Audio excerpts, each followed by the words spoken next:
So at what point does a car not become slow? For real though, real talk, man, that is a damn good question. So my thing is, it's relative first and foremost because over time it's changed.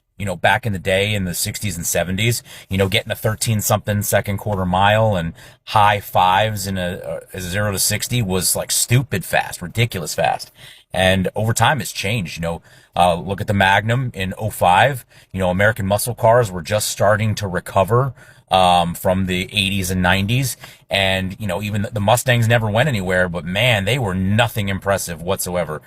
So when Dodge put out this 5.7, and you're getting 0 to 60 times of like mid to high fives, that was impressive for the time, but now it's dog shit. It's really not good. Until you start boosting the motor and everything, it's pedestrian.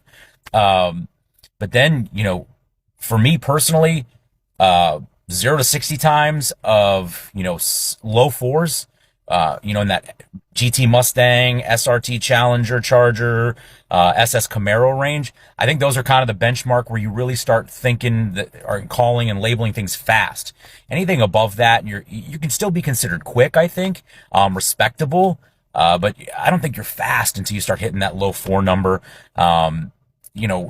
Quarter mile times of 12 are respectable and stuff like that. Low 12s are fast, but then you get into stupid fast, like, Hellcats, some of the hypercars get ridiculous. The Demon, you get in 9.65 quarter mile and 2.30 to 60. The Plaid, that getting a 1.99 or allegedly, 0 to 60.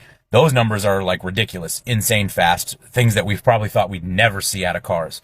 So I think there's different levels. I think people get too hard set on like, oh, well, my car does this or my favorite car does this. So this is the benchmark. And if you don't like it, so sad, too bad. But yeah, like I said, I think low fours is 0 to 60 is where you start hitting that fast mark. I think anything above that is just quick, and anything above that is just pedestrian. Like you got a good starting point at that point, So damn good question, bro. I'm going through the comments, seeing some of the haters and seeing who can actually be respectable and admit what's good and what's bad without being a dipshit about it. So good job.